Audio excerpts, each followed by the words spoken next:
Selamat mendengarkan podcast ini.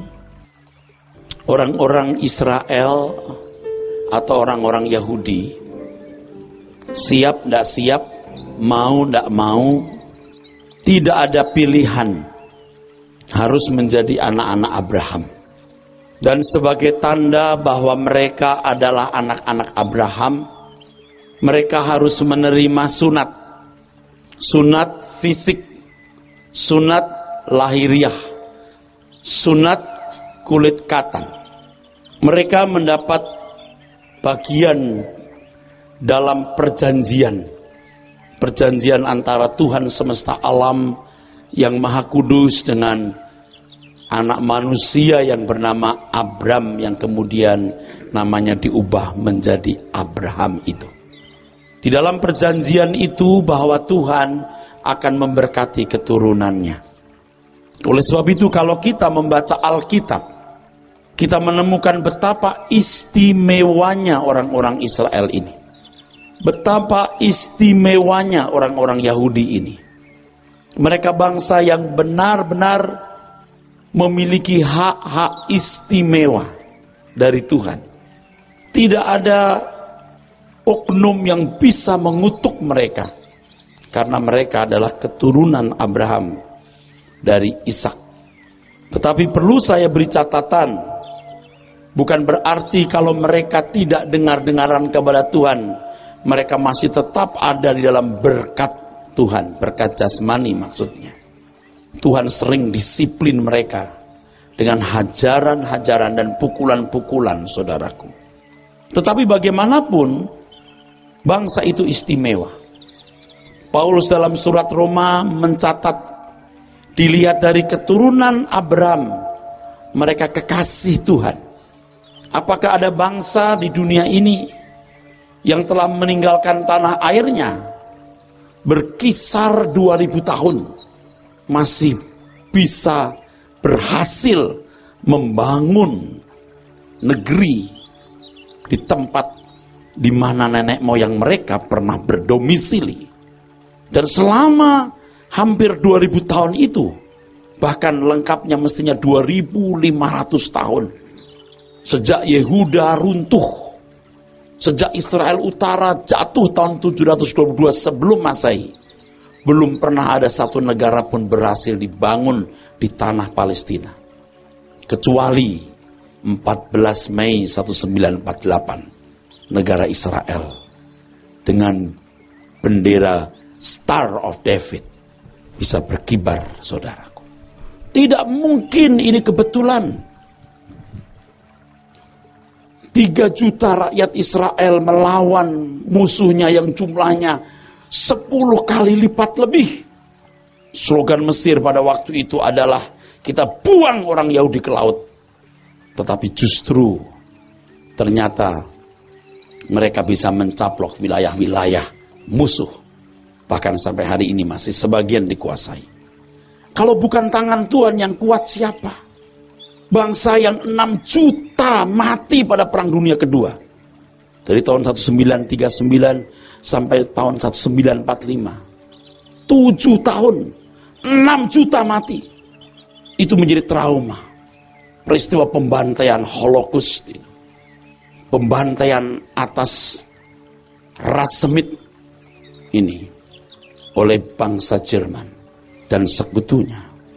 Tetapi kemudian sejak itu atau tahun-tahun sekitar itu, muncul seorang penari balet yang hebat, bankir besar, ilmuwan, dan lain sebagainya.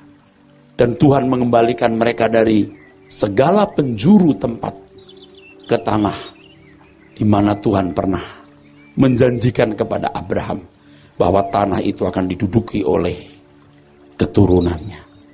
Jadi tidak disangsikan lagi memang Tuhan benar-benar memanggil Abraham sebagai umat pilihan dan bangsa Israel sebagai keturunan yang mendapatkan privilege, hak-hak istimewa. Tetapi bagaimana dengan orang Kristen yang juga boleh mengaku sebagai anak Abraham? Yang dikatakan di dalam firman Tuhan oleh tulisan Paulus, kamu itu juga Israel. Supaya bisa membedakan dengan Israel duniawi, Israel secara darah daging keturunan Abraham, kita tambahi Israel rohani. Padahal kata rohani itu tidak terlalu berarti, saudaraku.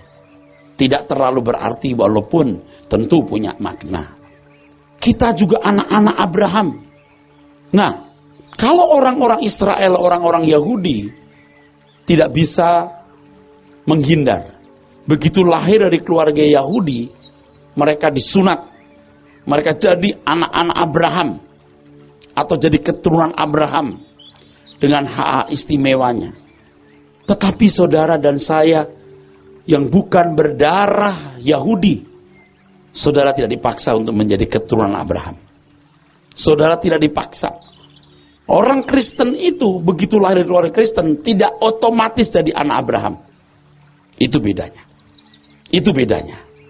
Sebab saudaraku sekalian, anak-anak Abraham akan melakukan tindakan-tindakan seperti yang dilakukan oleh Abraham. Begitulah kita pelajari pada pertemuan yang lalu dari Yohanes pasal 8 ayat 37 sampai 39. Kita baca lagi. Kalau orang-orang Israel ternyata tidak mencontoh perbuatan Abraham secara penuh atau lengkap. Mengapa saya katakan secara penuh atau lengkap? Nanti saya beritahu. Dan saya sudah menyinggung bahwa Abraham itu musafir lengkap. Secara sosio budaya dia bangsa nomaden. Dan secara spiritual dia seorang yang tidak mencintai dunia sama sekali. Mau contoh itu? Mau meneladani Abraham? Amin, saudara pasti bergumam.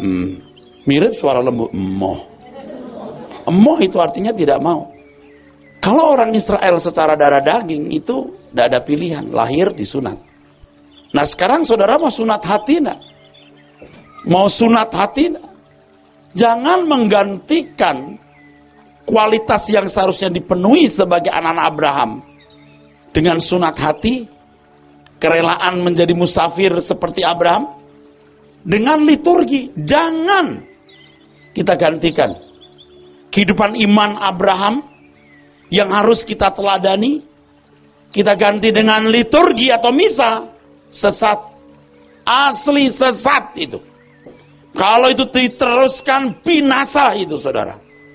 Sebab liturgi misa Anda tidak menyelamatkan. Yang menyelamatkan itu iman. Dan iman yang benar itu iman Abraham. Waduh Pak, kok jadi berat nih keselamatan? Kok jadi mahal? Enggak. Ini harga standar. Kalau ada yang lebih murah pasti palsu.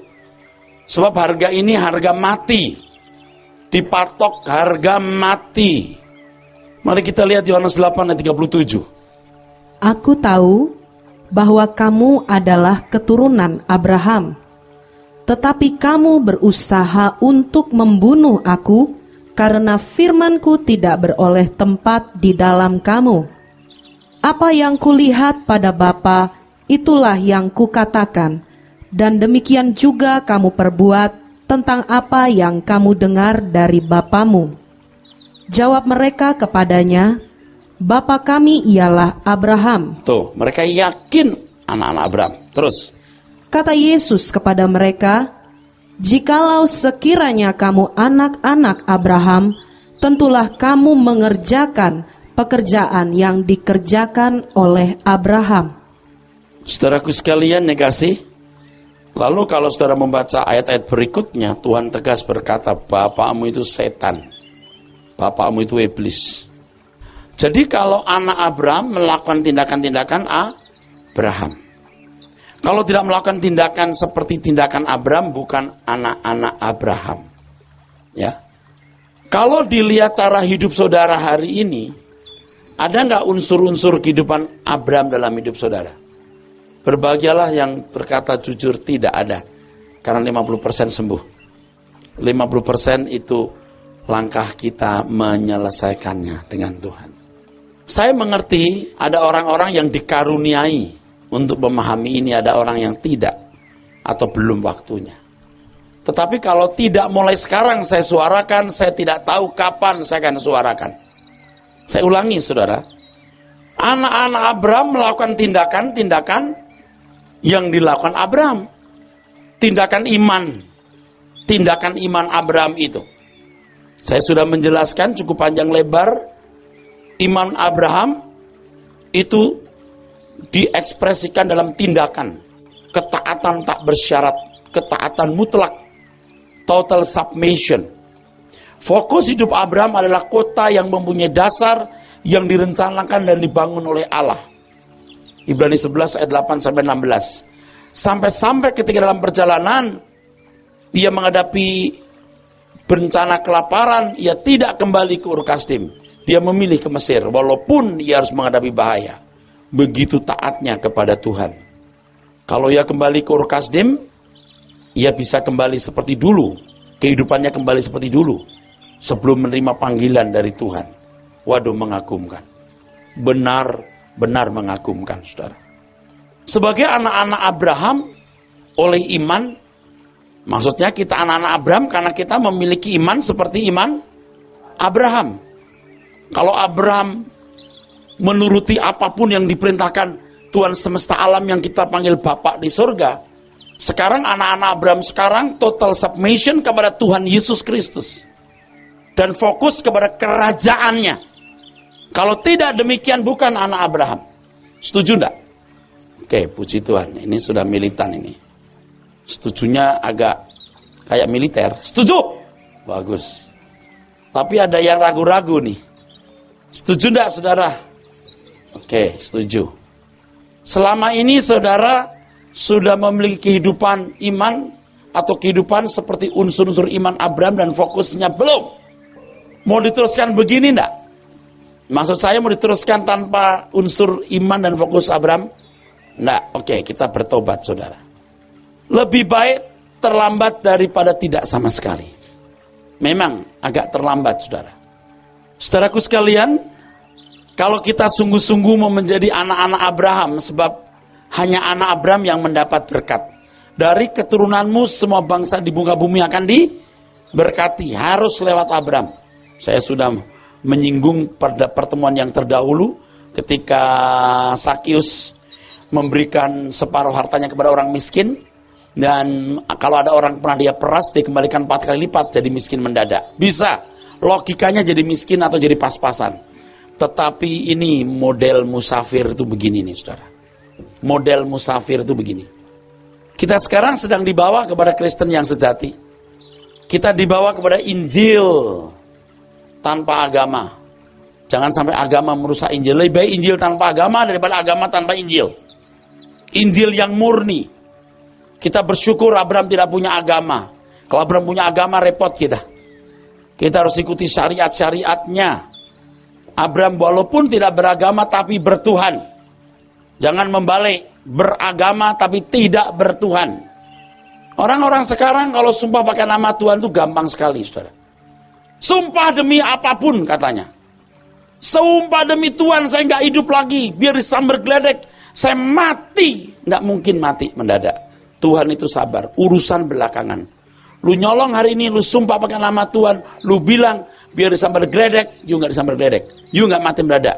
Hitungan belakangan. Saya kalau lihat orang sumpah-sumpah itu najis banget ya. Udah nggak usah pakai sumpah. Ya di atas ya, tidak di atas tidak. Wajah orang jujur sama wajah orang nyolong itu beda.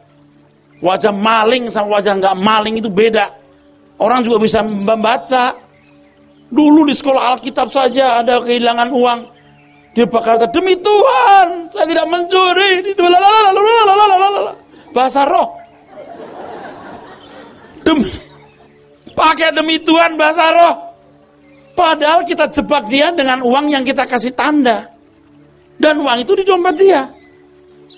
Setan mana yang memindahkan uang di dompet dia kalau bukan tangannya sendiri. Pakai demi Tuhan. Demi Tuhan, saya tidak mencuri. Bahasa roh.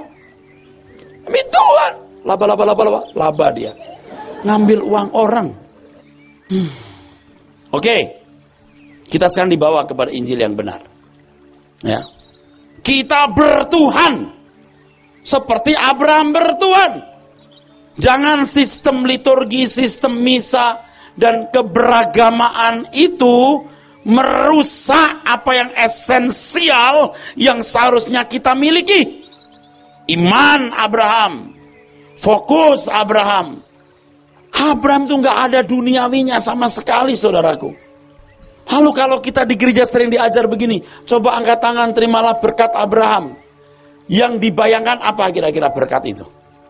Uang, setuju. Bener-bener utaknya udah rusak. Itu tidak bisa ditolerir. Kesalahan ini sudah benar fatal. Orang yang bertuhan itu tidak sembarangan pakai nama Tuhan, apalagi bersumpah. Orang yang bertuhan dengan benar itu fokusnya pasti kerajaan surga. Sebab di dunia ini singkat sekali. Mari kita buka Alkitab kita, saudaraku. Filipi 3. Filipi 3. Ternyata apa yang ditulis Paulus ini jurusnya Abraham. Dari ayat 7 kita baca terus sampai 19. Tetapi apa yang dahulu merupakan keuntungan bagiku, sekarang kuanggap rugi karena Kristus. Malahan segala sesuatu kuanggap rugi, karena pengenalanku akan Kristus Yesus Tuhanku lebih mulia daripada semuanya. Oleh karena dialah aku telah melepaskan semuanya itu dan menganggapnya sampah, supaya aku memperoleh Kristus. Ini barter enggak? Kira-kira logikanya Abraham punya hobi enggak? Logikanya mesti punya hobi. Apapun bentuknya. Entah tanam bunga, entah piara burung, entah yang lain. Logikanya Abraham sudah enjoy life dengan sanak familinya di Ur Kasdim. Dia tidak bermasalah. Kalau bermasalah barangkali perlu catat, Abraham juga tidak betah di Ur Kasdim. Rasanya dia seperti ada di bara api. Maka ketika Tuhan memerintahkan dia keluar dari Ur Kasdim, yes. Enggak. Abraham harus meninggalkan Ur Kasdim. Keterikatan dengan kampung halaman mesti ada. Karena dia sudah tinggal di situ 75 tahun. Kita tinggal di si borong-borong 25 tahun saja. Ingat nama si borong-borong. Pengen borong pulang. Apalagi 75 tahun di situ. Abraham harus meninggalkan Ur Kasdim. Paulus mengatakan, apa yang dulu merupakan keuntungan bagiku. Saya tidak tahu, saudara tahu enggak? Ketika saudara dan saya dibetot Tuhan untuk keluar dari cara hidup manusia, seperti cara hidup manusia di sekitar kita, itu sakit. Itu sakit. Oleh sebab itu Tuhan tidak membetot secara kasar, sebab Tuhan itu lembut dan memberi kebebasan. Secara bertahap, Abraham keluar, bikin kemah. Jalan lagi, bikin kemah. Oke? Saya sudah jelaskan kan? Makin lama, makin jauh ke tanah Negeb. Tetap ada pencobaan, kelaparan. Dia bisa balik, tapi enggak. Dia tetap pergi ke Mesir. Benar-benar luar biasa. Saya sudah beberapa kali mendapat SMS ya saudara, atau ketemu langsung orang-orang yang membantu saya pelayanan di Jakarta. Ketika ketemu dengan murid-murid atau mantan mahasiswa atau pelayan Tuhan, dia berkata, Pak, saya bisa bantu pelayanan Bapak nggak di Jakarta? Itu bukan 1-2 kali loh. Dan saya hampir selalu tidak memberikan kesempatan. Kalau lihat kampung sepi, lalu dia di situ, ya, masa depan tidak jelas, ya, madesu, ya, masa depan suram. Iya, dia ingin satu, untuk lebih maju lagi, variasi hidup. Saya ingin mengatakan bahwa hidup ini nggak lama. You ke Jakarta malah you noleh ke belakang binasa. Nggak lama. Tapi menjelaskan ini kepada orang-orang itu tidak cukup waktu 1 kali, 2 kali khotbah. Harus dengar terus suara kebenaran sampai mereka mendengar Injil yang murni. Bahwa Tuhan menjanjikan kemuliaan kita. Tuhan menyediakan kemuliaan kita. Satu hal yang saya tekankan, jangan sekali-kali mencurigai Tuhan. Tuhan itu bukan hanya baik, sangat baik. Ia tidak cari keuntungan sama sekali dari kita. Dia menyediakan yang sempurna bagi kita.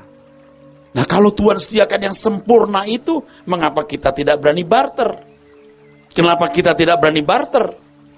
Aku melepaskan semuanya itu supaya aku memperoleh Kristus. Ayat begini kan bukan 1-2 di Alkitab. Ucapan Tuhan Yesus pun jelas berkata begitu. Jelas. Dan kita itu mau menyampaikan suara kebenaran kepada banyak orang. Maksudnya supaya mereka dirubah dari logika duniawi menjadi seorang yang berlogika rohani.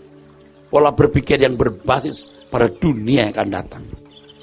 Sekarang kalau kita mengadakan seminar yang bertemakan soal rumah tangga bahagia, bisnis yang diberkati, itu bicara tentang masa depan, tapi tidak bicara soal kekekalan. Sedikit sekali ditelikung, saudaraku, bicara soal masa depan, bagus, tapi tidak menyentuh kekekalan. Dan iblis takut kalau ketemu orang yang bicara soal kekekalan. Orang yang bicara soal kekekalan pasti memikirkan masa depan. Sebab dia tidak mau terganggu hidupnya. Jangan gara-gara dia sakit, miskin, dia tidak bisa melayani Tuhan. Maka dia harus sehat dan kaya. Kan begitu. Tapi kalau bicara masa depan, belum tentu bicara soal kekekalan. Nah, Abraham itu melihat kekekalan itu. Apa perlu kita baca lagi? Yang dari jauh dia melambai-lambai. Itu imannya yang melambai. Itu keyakinan di dalam batin atau jiwanya. Iman dasar dari segala sesuatu yang diharapkan, bukti dari segala sesuatu yang tidak kita lihat. Apa itu sesuatu itu? Silahkan you isi macam-macam. Kesembuhan, berkat jasmani, mujizat, silakan. Tetapi kalau konteks Ibrani 11, kerajaan Tuhan. Seorang pelayan Tuhan dari Australia SMS saya, Pak, maksudnya Ibrani 11 ayat ini apa sih, Pak? Bahwa tanpa kita mereka tidak sempurna. Wah, ini makanan saya. Tanpa kita mereka tidak sempurna artinya, tanpa umat perjanjian baru yang dipersiapkan menjadi pejabat, kerajaan itu belum bisa dihadirkan. Jadi Abraham itu prospeknya itu sudah kerajaan Allah. Kerajaan Tuhan Yesus Kristus. Walaupun Abraham tidak akan jadi pejabat menurut saya, tapi jadi sahabat Tuhan. Kalau jadi sahabat sang raja udah cukup kan? Cukup. Tapi saya wali kotanya. Ya saya ambil wali kota yang gampang lah. Kalau bilang gubernur ntar kelebihan lah ya. Apalagi kalau saya bilang menteri, aduh berlebihan. Saya kira murid-murid Tuhan Yesus menteri-menterinya. Nggak apa-apalah. Jadi wali kota udah lumayan. Udah syukur. Dan kita itu dipersiapkan untuk itu. Berani barter nggak? Teruskan pembacaannya. Ayat yang ke-9. Dan berada dalam dia bukan dengan kebenaranku sendiri karena mentaati hukum Taurat, melainkan dengan kebenaran karena kepercayaan kepada Kristus, yaitu kebenaran yang Allah anugerahkan berdasarkan kepercayaan. Yang ku kehendaki ialah mengenal dia dan kuasa kebangkitannya dan persekutuan dalam penderitaannya, di mana aku menjadi serupa dengan dia dalam kematiannya, supaya aku akhirnya beroleh kebangkitan dari antara orang mati. Ini bukan masa depan, tapi kekekalan. Kalau menggunakan kata masa depan di kekekalan. Yang ku kehendaki mengenal dia, kuasa kebangkitannya dan seterusnya, supaya aku akhirnya beroleh kebangkitan dari antara orang mati. Fokus kita harus ke sana terus. Kalau kita belum bisa memindahkan hati kita di kerajaan Tuhan, ayat-ayat perjanjian baru itu ditumpul, udah ndak tajam, ndak kena, udah ndak bisa. Cara Anda memandangnya itu apa? Nanti berkat Abraham, berkat apa? Uang, ngawur. Abraham aja ndak mikirin uang, lu mikirin uang. Abraham yang mana nih? Abraham Sutresno. Kalau Abraham di Alkitab nggak mikirin dunia loh. Bagaimana you bisa mengharapkan berkat jasmani dari Abraham? Para Allah menjanjikan berkat jasmani itu untuk Israel. Itu pasti, silakan. Tapi kalau bandel pun Tuhan ajar. Kalau untuk kita dipersiapkan untuk menerima kemuliaan bersama Kristus. Udah nggak perlu mikir berkat jasmani. Karena Tuhan pasti mencukupi apa yang kita butuhkan bila kita bertanggung jawab. Itu tidak usah kita pikirkan. Apalagi kalau kita sudah mulai berkata atau menyinggung mengenai kekayaan bangsa-bangsa diberikan. Wah sudah. Nggak ngerti. Benar-benar itu penipuan sebenarnya. Itu penipuan. Sekarang kalau jujur bikin angket, berapa banyak jemaat yang menerima kekayaan bangsa-bangsa? Apa kemudian ternyata kekayaan bangsa kita jatuh ke tangan bangsa asing? Gedung-gedung tinggi di Tamrin, bank-bank yang sekarang ada, milik siapa? Bahkan beberapa perusahaan utility, perusahaan telekomunikasi, milik siapa? Ketika kita sibuk mengatakan kekayaan bangsa-bangsa mengalir, waktu minyak sampai menembus angka 140, siapa yang kaya? Orang Arab. Sekarang tanya jemaat, berapa banyak jemaat yang menerima kekayaan bangsa-bangsa? Coba tanya, ada nggak 50%? Ada nggak 40%? Ada nggak 30%? Ada nggak 20%? Ada 10%? Ada 1%? Apa enggak penipuan itu namanya? Justru bangsa kita mengkais-kais kekayaan. Termasuk orang-orang di bagian timur, orang-orang Kristen. Juga menjadi tenaga kerja wanita, TKW di Malaysia. Pulang-pulang TKO. Dibotakin itu. Dibrondoli itu badannya. Betul? Orang Kupang yang terakhir itu? Apa bukan orang Kristen itu? Kita mentolerir hal itu? Nggak bisa. Itu salah. Itu menipu. Supaya saudara tahu bahwa itu salah, itu menipu. Tidak ada kebenarannya di situ. Itu membuat mata orang tidak melihat kerajaan surga. Mata orang tertutup terhadap kebenaran. Pak, jangan marah-marah. Oh, saya nggak marah. Memang begini ngomong saya. Kalau itu racun, saya kasih tahu itu racun. Kalau itu susu, saya kasih tahu itu susu. Saya sendiri belum sempurna. Saya juga belum benar-benar benar. Tapi yang saya katakan benar-benar benar. Kalau ada waktu Anda tanya saya jawab. Tapi bukan mau debat ya. Kalau debat tidak usah ngomong karena you bukan saudara saya. Sharing, dialog. Pak Eras takut kali debat. Oh, saya tiap hari kerjanya cuma debat. Saya kasih tahu. Di sekolah Alkitab itu debat kerjaannya. Jadi kalau Anda ngajak debat, mungkin nih nggak level. Baca terus. Ayat ke-12. Bukan seolah-olah aku telah memperoleh hal ini atau telah sempurna, melainkan aku mengejarnya, kalau-kalau aku dapat juga menangkapnya, karena aku pun telah ditangkap oleh Kristus Yesus. Saudara-saudara, aku sendiri tidak menganggap bahwa aku telah menangkapnya, tetapi ini yang kulakukan. Aku melupakan apa yang telah di belakangku dan mengarahkan diri kepada apa yang di hadapanku. Yang di belakang itu yang dulu merupakan keuntungan. Ingat nih, lupa kabeh, jangan balik. Jangan kembali ke Mesir. Harta dunia pun sudah jauh. Dulu lagu ini kita nyanyikan waktu kita merumah sekolah Alkitab. Air mata kita berlinang-linang. Wah, luar biasa.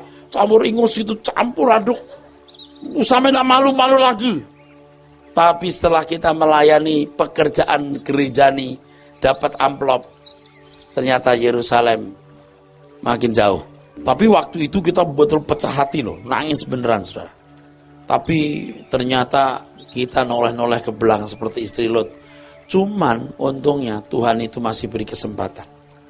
Coba kalau Tuhan pakai sistem Sodom Gomora, saya kira dari 1000 murid sekolah kitab, hanya 2 yang tidak jadi tiang garam. Saya termasuk noleh, saudara.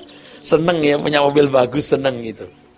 Tapi saya bersyukur tahun-tahun belakangan ini saya dikembalikan ke Tuhan. Saya pulang Tuhan. Saudara pernah nggak ya dengar doa saya berbunyi begini? Tuhan, saya pulang Tuhan. Nggak tahu pernah nggak? Tapi saya sering mengatakan itu. Tuhan, saya pulang Tuhan. Karena dulu semangat saya melayani Tuhan hebat. Saya berkata, Tuhan, saya tidak akan menikah untuk Engkau. Itu tulus banget loh. Waktu itu tulus. Karena saya belum pernah lihat pipi halus, saudaraku. Sekarang udah lihat pipi halus. Rupiah. Udah melihat yang namanya Amerika, Afrika, Mesir, Eropa, Australia, Canberra, Sydney, Brisbane. Ternyata gak ada yang lebih bagus dari Yerusalem. Nah, aku pulang Tuhan. Maksudnya pulang untuk sementara, bukan pulang mau mati, tapi aku mau di jalan yang paling benar. Aku melayani paling lurus Tuhan. Aku mau belajar. Oke, teruskan pembacaannya. Bagus sekali. 14. Ya. Dan berlari-lari kepada tujuan untuk memperoleh hadiah, yaitu panggilan surgawi dari Allah dalam Kristus Yesus. Rohani banget ya. Semua itu rohani banget. Bagaimana kita jadi Kristen duniawi? Aduh, gak ngerti. Dan biasanya orang Kristen duniawi selalu mengambil ayat-ayat perjanjian lama. Yang uteknya itu makan, minum, kawin, dikawinkan, susu dan madu. Terus, baca. Karena itu marilah kita yang sempurna berpikir demikian. Nah, yang sempurna. Oke, terus. Dan jikalau lain pikiranmu tentang salah satu hal, Ya. hal itu akan dinyatakan Allah juga kepadamu. Tetapi baiklah tingkat pengertian yang telah kita capai, kita lanjutkan menurut jalan yang telah kita tempuh. Memang ada tahap-tahap yang strict gitu ya, untuk bertumbuh itu. Terus, Saudara-saudara, ikutilah teladanku dan perhatikanlah mereka yang hidup sama seperti kami yang menjadi teladanmu. Karena seperti yang telah kerap kali kukatakan kepadamu dan yang kunyatakan pula sekarang sambil menangis, banyak orang yang hidup sebagai seteru salib Kristus. ya tidak mau pikul salib. Nih, ini penting di sini, saudara. Kalau saudara memandang meneladani Yesus berat, oke, teladani Paulus. Ya Yesus kan Allah sendiri, susah. Oke, Paulus. Bagaimana hidup Paulus? Seperti hidup majikannya, saudara. Rohani sekali. Tidak ada unsur-unsur duniawi. Hal ini tidak membuat Anda jadi miskin. Kalaupun Anda diberkat secara finansial, Anda nggak jadi sombong. Itu bukan hal yang patut dibanggakan. Dan ingat, itu semua milik Tuhan yang harus dipakai untuk kepentingan Tuhan. Kalau enggak ape-ape. Enggak ape-ape. Oke, teruskan. Kesudahan mereka ialah kebinasaan, Tuhan mereka ialah perut mereka, kemuliaan mereka ialah aib mereka. Pikiran mereka semata-mata tertuju kepada perkara duniawi. Terus? Karena kewargaan kita adalah di dalam sorga. Terus? Dan dari situ juga kita menantikan Tuhan Yesus Kristus sebagai juru selamat yang akan mengubah tubuh kita yang hina ini sehingga serupa dengan tubuhnya yang mulia menurut kuasanya yang dapat menaklukkan segala sesuatu kepada dirinya. Nah, jadi ikut Tuhan Yesus itu tidak membuat hidup kita jadi nyaman seperti anak dunia nyaman. Karena kita masuk pengembaraan seperti pengembaraan Abraham. Kalau istilah yang saya gunakan yang lalu, kita masuk peti mati. Dan kesediaan kita masuk peti mati ditunjukkan dengan baptisan. Ditunjukkan dengan baptisan. Baptisan yang benar itu begitu. Tidak boleh diisi dengan lain. Ayo sus, dibaptis sus, nanti sus akan punya anak deh ya. Udah 9 tahun nikah belum punya anak, dibaptis sus. Nanti kutuk kemandulan akan diangkat. Baptis pak, Bapak udah nikah berapa tahun? Udah mungkin 15 tahun. Jalan hampir 20 malah. Tapi masih belum punya rumah juga. Oh, baptis pak, nanti kutuk pengembaraan. Itu kutuk akan dilepaskan pak. Kelihatannya itu bagus saudara. Itu menyesatkan. Baptisan itu lambang kematian. Jadi begitu kita percaya kepada Tuhan Yesus, kita masuk sekolah kehidupan itu. Keluar dari urkasdim kehidupan kita. Pola cara hidup duniawi kita. Nah di situ saudara harus mengerti bahwa filosofi kita harus dirubah. Nanti saya khotbahkan lagi ya bahwa gempa bumi, perang, kelaparan itu Tuhan yang mengizinkan atau melegalisir. Kalau meternya nggak dibuka, nggak ada bencana-bencana begini. Nyaman, tenang, dunia damai, masuk neraka. Tapi Tuhan buat goncangan-goncangan ini supaya orang memandang Tuhan. Betapa senangnya kalau api yang kulempar sudah menyala. Hei, jangan kau pikir aku datang bawa damai ya. Aku datang bawa pedang. Itu pernyataan-pernyataan yang gak boleh kita lupakan. Meterai dalam kitab Wahyu itu dibuka lalu muncul berbagai bencana. Tuhan yang melegalisir. Kalau enggak bumi ini jadi kerajaan iblis yang mempersiapkan manusia masuk neraka selama-lamanya. Tapi Tuhan goncang supaya manusia mencari Tuhan. Dan dunia menjadi training center orang-orang yang akan dimuliakan bersama-sama dengan Tuhan Yesus. Jadi tidak boleh mengubah kekristenan jadi agama, lalu menjanjikan kenyamanan-kenyamanan hidup. Dan kalau bisa merubah dunia menjadi Firdaus. Di sini pengertian kita akan kebenaran harus dikembangkan terus. Harus dikembangkan terus. Kesukaran hidup bisa memalingkan mata perhatian kita tertuju ke kerajaannya yang jauh lebih indah, yaitu sebuah dunia lain yang sangat dapat diharapkan dan menjanjikan kebahagiaan sejati. Jadi kalau Injil diberitakan tanpa menyelesaikan masalah-masalah dosa dan karakter manusia, waduh celaka. Sesungguhnya Injil menyelesaikan masalah dosa dan karakter. Jika tidak demikian, celaka. Dosa dan karakter yang membuat orang tidak layak untuk dimuliakan bersama dengan Kristus. Jadi kalau Injil diberitakan hanya untuk memenuhi kebutuhan jasmani, masalah hidup duniawi, ini sebuah penyesatan. Sebuah penyesatan. Tuhan nanti akan pimpin kita bagaimana membuat format yang baik dalam pelayanan, supaya jemaat memahami bahwa Injil yang benar itu buku petunjuk, manual book, buku petunjuk yang menggiring setiap orang untuk menyelesaikan masalah dosa dan karakternya. Jadi bila Injil diberitakan untuk kenyamanan hidup jasmani, itu penyesatan. Saudaraku sekalian, dengan menjadi anak Tuhan, percayalah kita terpelihara sangat sempurna. Oleh sebab itu, gali kekayaan Injil dengan benar, supaya saudara-saudara sekalian masuk dalam proyek penyelamatan itu. Amin.